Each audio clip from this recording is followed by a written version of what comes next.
It's a crisis that lasted for nearly 1 year. Indian banks will now try and revive one of the first private airlines of this country, Jet Airways. After much back and forth, Naresh Goyal, the founder of Jet Airways, paid a major price for this settlement. He and his wife had to resign from their own company, and here is what led to the crisis.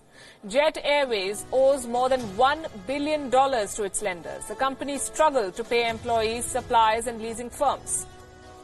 As a result, it had to ground nearly 100 of its planes this month.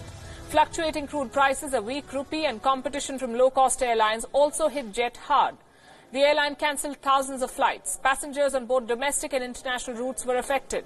The pilots issued a warning: if they do not get their salaries, they will stop flying. The situation was dire. Naresh Goyal was at the heart of this crisis. His refusal to step down forced potential investors to walk out of negotiations to invest in the company. Etihad Airways, which already owned 24% of the company, refused to invest more. Similarly, the Tata Group also stepped back. They all wanted Naresh Goyal to resign. So it wasn't a surprise that the resignation of the founder was met with cheer from the markets. Within minutes of Naresh Goyal's resignation, the company's stock jumped by 12%. So far, so good. What happens next? India's state-owned banks that had lent money to this airline have now taken over the company. They will now own the majority stake in Jet Airways. As a result, Naresh Goyal and his family's share of 52% will be diluted. The banks will infuse $210 million to keep this airline running. They're likely to sell their stake to a new investor. Reports say that the banks expect to restore normalcy at Jet Airways in about 10 days. A possible majority sale could happen in the next 2 months. For now, Jet's day-to-day operations will be looked after by an interim management committee.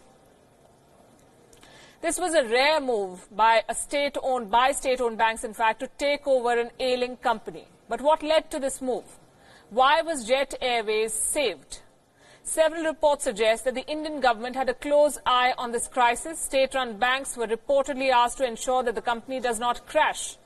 A report in Newswire Reuters claims that top officials at the Finance Ministry of India sought regular updates on the jet crisis.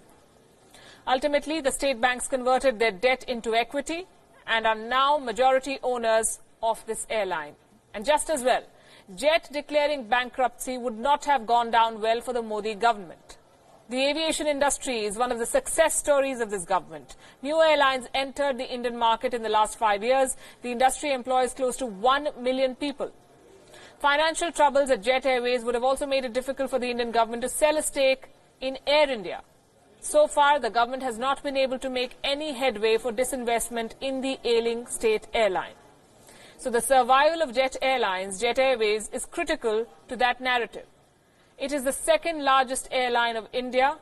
The fall of Jet would have had disastrous consequences for the aviation sector, not to mention the thousands of jobs that would have been